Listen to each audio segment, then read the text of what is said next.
Bienvenue dans cette nouvelle vidéo. Aujourd'hui nous allons parler de GPT-4. GPT-4 c'est l'évolution de GPT-3 et 3.5 qui va permettre de générer du contenu textuel beaucoup plus avancé qu'avec la version GPT-3. Donc dans cette vidéo on va passer en revue un petit peu les nouveautés qu'il y a dans ce fameux GPT-4 et ce qui va nous permettre de faire dans l'avenir par rapport à notre création de contenu, à notre business. Cette chaîne est orientée business, donc on va vraiment parler ici d'un point de vue business, ce qu'on va pouvoir faire avec GPT-4. Premièrement, c'est un algorithme de deep learning qui va nous permettre en fait de faire beaucoup plus qu'avec GPT-3. Il va nous permettre d'utiliser autre chose que juste du texte. Vous allez pouvoir lui donner des images, lui donner des vidéos, lui donner plein d'autres choses qui vont permettre en fait d'élargir le champ des possibles. On va voir un petit peu ici parce qu'ils ont montré dans ce petit article de blog, ils ont montré un petit peu tout ce qu'on pouvait faire avec GPT-4. Là, par exemple, au niveau de la performance de GPT-4 par rapport à 3.5, on voit un petit peu qu'il y a des modifications, en tout cas des améliorations. On voit ici, donc, on a différents examens qui sont tous des examens américains, évidemment, et on voit que GPT 3.5, donc au niveau du pourcentage de réalisation, au niveau du pourcentage d'obtention du diplôme, on remarque que GPT 3.5 était quand même pas mal bon dans pas mal de choses, sauf par exemple ici AMC 12. Je ne sais pas du tout ce qu'est AMC 12, mais AMC 12 2022 par exemple.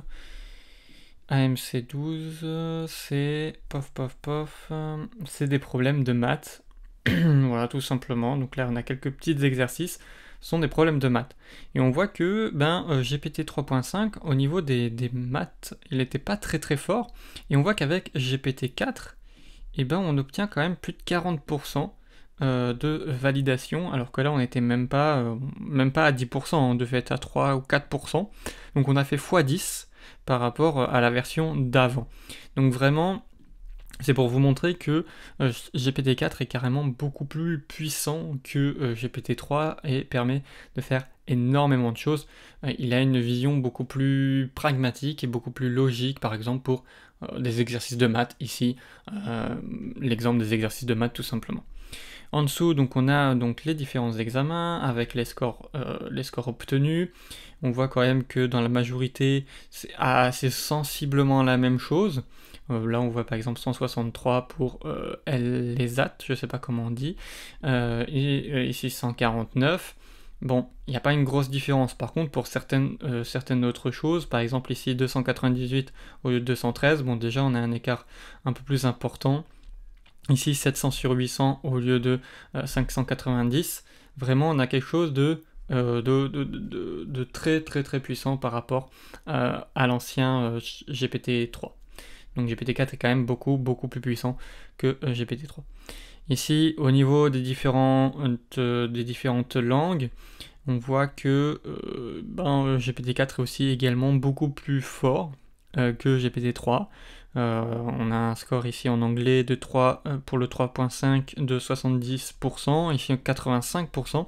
Donc vraiment, globalement, il faut retenir que GPT-4 est beaucoup plus puissant, ne serait-ce que pour le text-to-text. Vraiment, le chat GPT, quoi. Il est vraiment beaucoup plus puissant. En dessous, on nous dit du coup qu'on va pouvoir mettre des inputs, donc des images en entrée, lui donner une image et lui demander par exemple de détailler l'image, de la décrire. Par exemple, c'est un exemple. Par exemple, ici on a un petit exemple d'une blague avec un smartphone et un câble VGA. Et en fait, GPT-4 nous a réussi à expliquer la blague qu'il y avait derrière cette image-là. Donc il a réussi à analyser en fait l'image et ça c'est vraiment quelque chose de très très très puissant. Ce qu'il faut savoir c'est que GPT-4 du coup consomme beaucoup plus que GPT-3. Il consomme énormément de ressources, donc ça coûte plus cher de le faire fonctionner. pour les différentes IA, notamment Writesonic que je présente sur cette chaîne, qui est une IA de création d'articles, de contenu textuel. Vous avez l'opportunité d'utiliser GPT-4, d'ailleurs j'en reparlerai dans une prochaine vidéo, vous avez l'opportunité d'utiliser GPT-4, sauf que ça va vous coûter un peu plus cher, parce que c'est un modèle de langage qui est beaucoup plus puissant et qui du coup utilise beaucoup plus de ressources. C'est ça aussi qu'il faut retenir, c'est qu'on se retrouve vraiment avec quelque chose de plus puissant, mais qui du coup qui consomme beaucoup plus. Et ça va être un gros challenge dans les années à venir de pouvoir faire fonctionner ces IA sans forcément avoir de gros serveurs, un gros ordinateur, etc. Donc pour les boîtes en fait qui font tourner ce genre d'IA, par exemple la OpenAI, ça leur coûte très cher à faire tourner parce que c'est un modèle de langage qui est très lourd. Donc voilà.